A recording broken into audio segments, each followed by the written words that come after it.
Hey there, welcome back to The Magic and the Music. I'm Jen. Today, I'm going to be answering your frequently asked Disney Vacation Club questions. That's right, all the questions that people contact me with the most or comment the most frequently in our comments below. And of course, you can leave a comment below right now if you have a frequently asked question or a burning question that I have not answered in today's video. Please be sure to leave that comment below and I will be sure to answer that because I try to answer all the comments that I get on my videos. All right, let's get right to it. Here are our frequently asked questions. Okay, the number one most frequently asked question is, what is the difference between the 11-month booking window and the 7-month booking window? I'm actually going to jump on over to the Disney Vacation Club website to help explain the difference to you. So they have a really handy tool over here on the Disney Vacation Club website. So let's take a look here. You can come in here and you can select the date that you want. So let's say that we want to check in on December 1st of 2023. So I select that date, and here you can see the way that these different things actually include Cruise Line, Adventures by Disney, and other things as well. But what we're really focused in on is the DVC booking windows. So January 1st would be your booking date. January 1st, 2023 is when you can book the points at their home resort. And I want to make a really important distinction here that people get confused about all the time. Yes, we talk about home resort. What is your home resort? You know, these are my home resorts. But when it comes to booking, what matters is not what the members' home resorts are. What matters are what the points' home resorts are. So if I'm booking using my Polynesian contract, I can only book at the Polynesian with those Polynesian points. So think about what the points have as their home, not what you have, because you might actually have multiple home resorts. Those are not interchangeable. Not interchangeable in terms of the 11-month booking window. We'll talk more about that in a moment. So let's take a look here again. The home resort booking window is January 1st, 2023. So if I want Polynesian and I've got a contract and the home of those points is Polynesian, then I can use those points to book starting January 1st. Now, if I want to book at another resort, let's say I'd like to try for Grand Floridian instead, I can book at those other resorts based on availability, of course, and they don't always all have availability. Many times they don't. Starting on May 1st, I would be able to book other resorts with those same points that have Polynesian as their home resort. So you can see here, I could book as early as May 1st, 2023. So when we talk about booking windows, they are a period of time.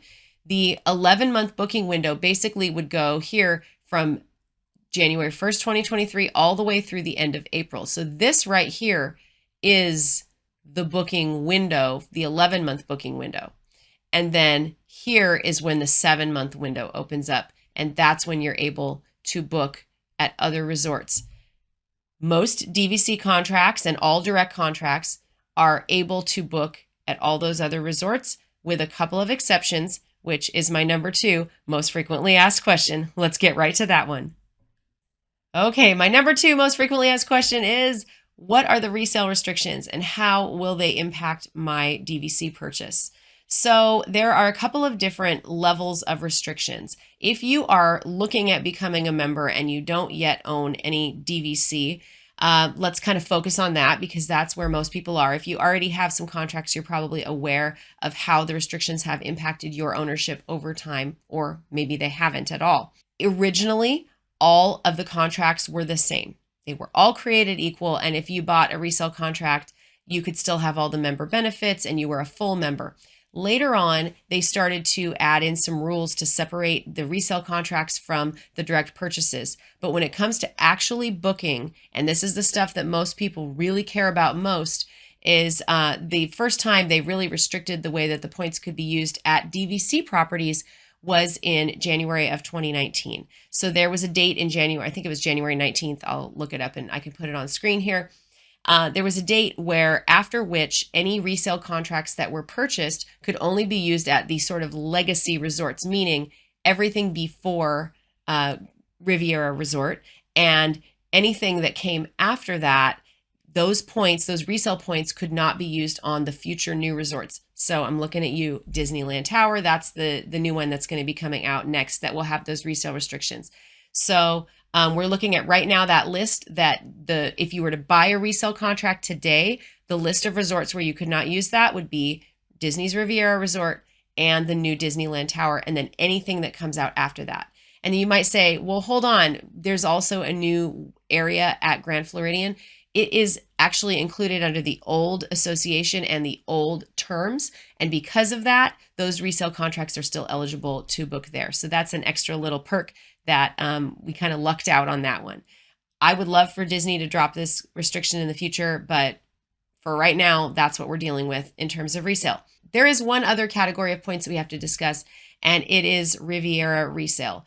Disney Vacation Club has placed their most restrictive resale rule on the contracts at Riviera. If you were to buy a contract at Riviera and it's a resale contract, you didn't buy it directly from Disney Vacation Club, if you bought it resale, those points will only ever be able to be used at Disney's Riviera Resort. Fantastic if you love Riviera, not so great if you want to stay at other places, and definitely not the best if you are an owner of Riviera and you want to sell those points. That does cut into the value of those points a little bit because they are a lot less flexible. So that's how it can impact your choices as a buyer, and it can also impact your ability to use those points.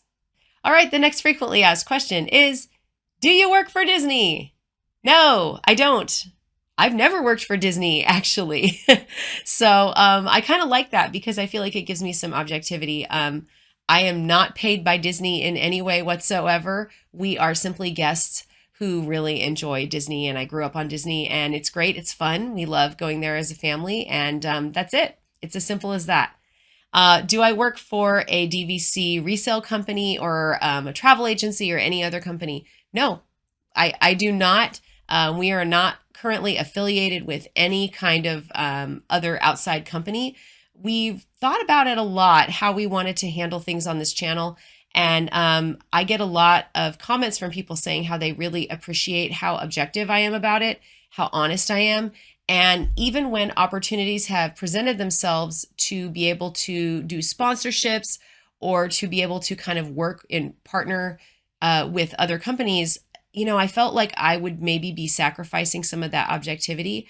And so we've made the decision to remain independent as long as we possibly can. So that's why we do have our Patreon, which I'll provide a link in the comments below. We do have our shop on themagicandthemusic.com.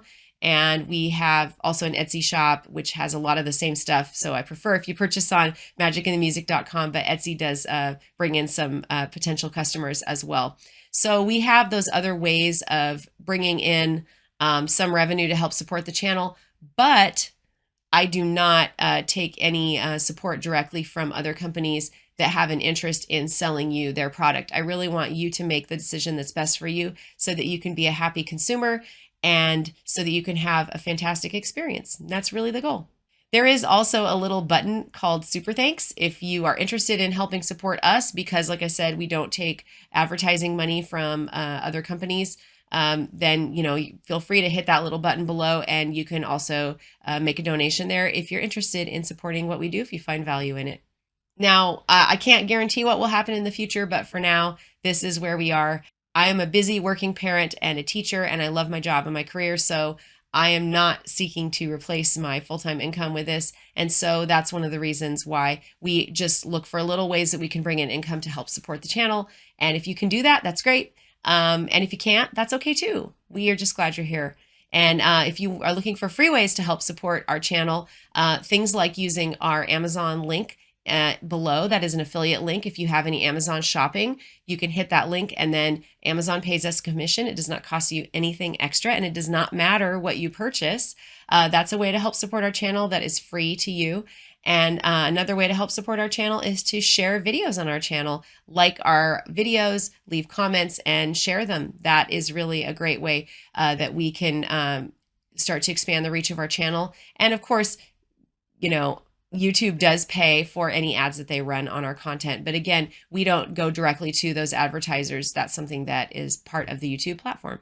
The next frequently asked question is Disney Vacation Club legitimate? Is it a scam or is it legitimate? No, it is completely real. Disney Vacation Club is real, okay? You've seen our vlogs. That's one of the reasons we do our vlogs, is so you know that we really are going there. We really are staying at these resorts, and we really are having those kinds of experiences that we are claiming that we have. You can see the proof right there in the videos of our family vacations. So I know we are the kind of people that were very skeptical about a timeshare, and I can tell you this is the only one I ever imagined owning. It's been great for us. It really surprised me how much I loved owning a timeshare. At least the Disney one is the right fit for us. So yeah, it's completely legitimate. Disney Vacation Club resale is a completely legitimate thing. We own resale contracts. We know numerous people who own them as well. And so it's all real, and it delivers on what they say you're going to get. So no, it's not a scam. It's legitimate. Here's another frequently asked question that we get a lot, and it's, why do you recommend breaking larger DVC purchases into smaller contracts? And there are a few different reasons why I would recommend that. The first one is that you don't really know how life is going to change over the years. And I think the older you are, the more you recognize that to be true. What you thought was a fantastic idea in your 20s might not sound so fantastic 20, 30, 40 years later. So, life changes. The only thing constant is change. And even the needs of your family is going to change over time. We bought into Disney Vacation Club with very, very young kids. I think our children were babies at the time. And so our needs have started to grow as we're traveling with more family members. We're bringing friends more often. We needed more points. So we actually added on more points. And if you are looking at purchasing a large number of points, several hundred points, you might want to consider splitting it up into smaller contracts, because maybe when your children grow up and leave the house and you're empty nesters, maybe you're not going to be using as many points in the future. So I don't like the idea of, say, buying 300 points on one contract. I would suggest splitting that up into two 150-point contracts, or 3 separate 100-point contracts. The reason being, as your needs change over time, you could sell the points that you don't need, and then you could still hang on to some that you do need. Other things happen, divorces happen, and you need to split up assets. And there is the issue of inheritance. Some people like to split theirs when they purchase, so they know that they can give so many points to each child if something happened to them. So there are just numerous reasons why you'd want to do that. Oh, and then of course, the most important reason, I think, is that if you ever needed to resell that contract, they are going to always get a higher price if they are smaller contracts, especially really small contracts like 25 and 50 points. They are always going to fetch the highest price on the resale market, because of course it doesn't take as much capital to buy those contracts. So you have a much larger pool of prospective buyers. And so, again, it's much easier to sell a 50-point contract than it is to sell a 500-point contract. So keep that in mind. The one downside, of course, being that you would be paying multiple sets of closing costs. For me, having flexibility down the road, I think I would thank myself for that flexibility down the road. So I would be willing to pay the extra closing costs if I could afford it today, to make sure that I have choices tomorrow. All right, the next question that I have gotten several times is, we saw you at Disney. Is it okay to say hi? Yes, absolutely. Please come and say hello to us. This has happened both in person. People weren't sure if it was all right to talk to us, and it totally is.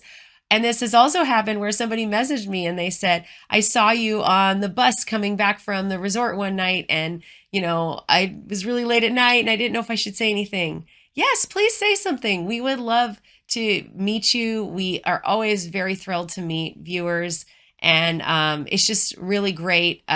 It's really great to make a real world connection, because I get to talk to you, but I don't get to see your reaction or see your face or see your family or hear your story. And the more I get that feedback loop, the more fun it is for me to try to help you in this way and to connect with you. So I love seeing you in person. My husband and I and my family, we are pretty outgoing people. We love meeting new people. So you're not going to find that we're shy in person or like different in person.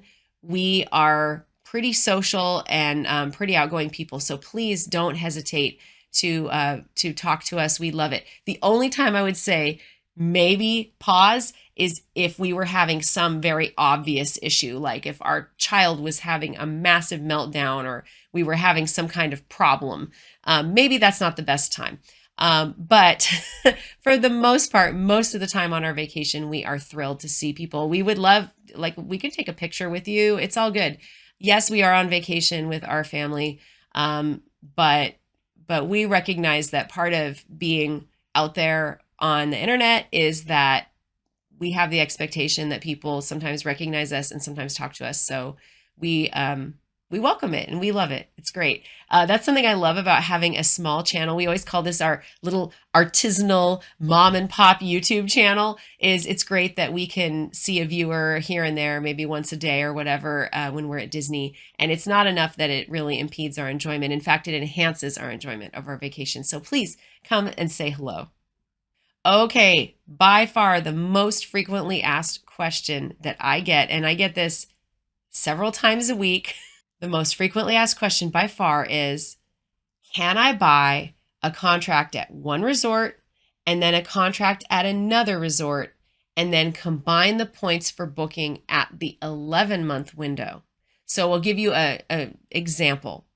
Let's say that somebody purchased a contract at Grand Floridian, and let's say they bought 100 points. And let's say they went and they bought 100 points at Saratoga Springs.